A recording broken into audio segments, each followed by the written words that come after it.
Il y a des visites diplomatiques qui passent inaperçues, et d'autres qui, à elles seules, soulèvent plus de questions qu'elles n'apportent de réponses. L'arrivée discrète mais répétée de Massad Boulos en Algérie fait clairement partie de la seconde catégorie. 2 visites en moins de 6 mois, dans un contexte régional explosif, alors même que l'ambassadrice américaine a quitté son poste et que le Congrès a rejeté le candidat proposé pour la remplacer. Ce n'est pas un hasard. C'est un signal. Car Massad Boulos n'est pas un diplomate classique. Son profil, son parcours, son style et surtout ses déclarations le placent dans une autre catégorie, celle des envoyés politiques chargés de tester, de sonder, parfois de pousser des lignes rouges sans jamais les nommer officiellement.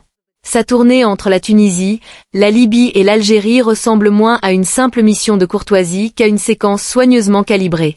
Officiellement, l'ambassade américaine évoque une visite destinée à renforcer la coopération, le partenariat, la paix et la prospérité.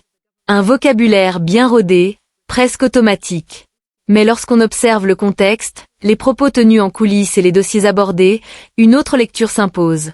La Libye reste instable, le Sahel demeure sous tension permanente, et surtout, le dossier du Sahara occidental revient avec insistance au centre de l'agenda diplomatique. Lors de sa précédente visite en juillet, Massad Boulos avait déjà surpris par le ton employé. Reçu par le président Abdelmadjid Tebboune, il avait parlé de sécurité régionale, de lutte contre le terrorisme, mais surtout, il avait publiquement évoqué une possible médiation américaine entre l'Algérie et le Maroc, allant jusqu'à évoquer une fenêtre de réconciliation extrêmement courte. Une déclaration inhabituelle, presque provocatrice, qui avait immédiatement attiré l'attention des observateurs. Plus marquant encore, sa manière d'aborder la question du Sahara. Contrairement à la rigidité habituelle du discours américain, il avait affirmé que la reconnaissance par Donald Trump de la souveraineté marocaine n'était pas un verrou définitif, mais une position laissant place à des ajustements politiques. Une phrase lourde de sens, prononcée avec une précision qui ne doit rien au hasard. Boulos insiste également sur la situation humanitaire, rappelant l'existence de centaines de milliers de réfugiés sahraouis vivant sur le sol algérien. Ce rappel n'est pas neutre. Dans le langage diplomatique, ce type de référence sert souvent de levier politique. Lorsqu'il affirme que l'Algérie accepterait toute solution validée par le Polisario, il ne s'agit pas d'un simple constat, mais d'un message indirect, presque d'une mise en responsabilité. Washington, de son côté, continue d'afficher un discours équilibré en surface, appelant à de bonnes relations de voisinage entre Alger et Rabat, tout en réaffirmant que le Maroc demeure un partenaire stratégique et un allié majeur. Cette dualité crée une tension évidente dans le message américain, perçu à Alger comme une pression feutrée mais persistante. Cette séquence diplomatique s'inscrit aussi dans le cadre du dernier vote au Conseil de sécurité de l'ONU, qui a reconduit le mandat de la MINURSO avec une formulation mêlant autonomie et autodétermination. L'abstention de l'Algérie n'est pas anodine. Elle traduit un positionnement calculé, ni adhésion franche, ni opposition frontale. Un silence stratégique, porteur de multiples interprétations. Et pendant que la communication officielle reste minimale, l'activité diplomatique, elle, s'intensifie loin des projecteurs. Des échanges non publics, des consultations discrètes, des messages transmis par des canaux parallèles. Lorsque l'on parle de diplomatie non déclarée, il faut comprendre que les décisions les plus sensibles se prennent rarement devant les caméras. Quelques jours avant la dernière visite de Boulos, une délégation du Polisario était reçue à Washington. Présentée comme une avancée, cette rencontre n'aurait, selon plusieurs sources diplomatiques, débouché sur aucun changement concret.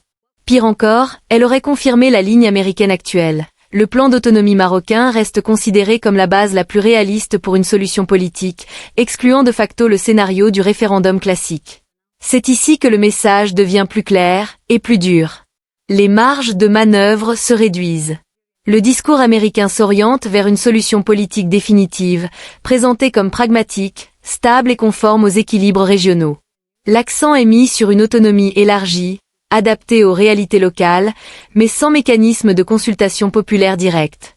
Massad Boulos parle alors d'une opportunité historique pour l'Algérie et le Maroc.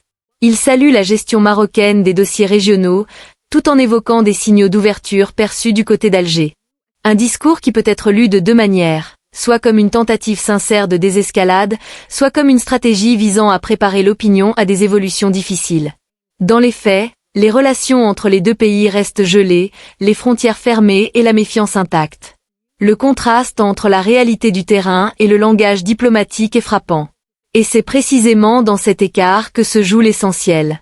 Washington estime aujourd'hui que la stabilité du Maghreb passe par une résolution rapide et encadrée du conflit du Sahara. La reconnaissance américaine de la souveraineté marocaine reste en vigueur et bénéficie d'un large consensus institutionnel. Ce point est fondamental. Il indique une continuité stratégique, indépendamment des changements d'administration. Derrière les formules consensuelles, le message est limpide. Le temps des solutions ouvertes et des processus interminables touche à sa fin. Un cadre est en train de s'imposer, et chaque acteur régional est désormais face à ses choix. La visite de Massad Boulos en Algérie ne relève donc pas d'une simple routine diplomatique. Elle s'inscrit dans une dynamique plus large, une phase de recomposition politique du Maghreb, où les pressions se font plus subtiles mais plus insistantes. L'Algérie se retrouve au cœur de cette séquence, observée, sollicitée, parfois testée. Les prochaines semaines seront décisives. Les réactions, les silences, les gestes symboliques pèseront lourd. Une chose est certaine, ce qui se joue aujourd'hui dépasse largement une visite ou un communiqué. C'est l'équilibre politique de toute une région qui est en train d'être redessiné, loin des discours officiels, mais sous les yeux attentifs de ceux qui savent lire entre les lignes.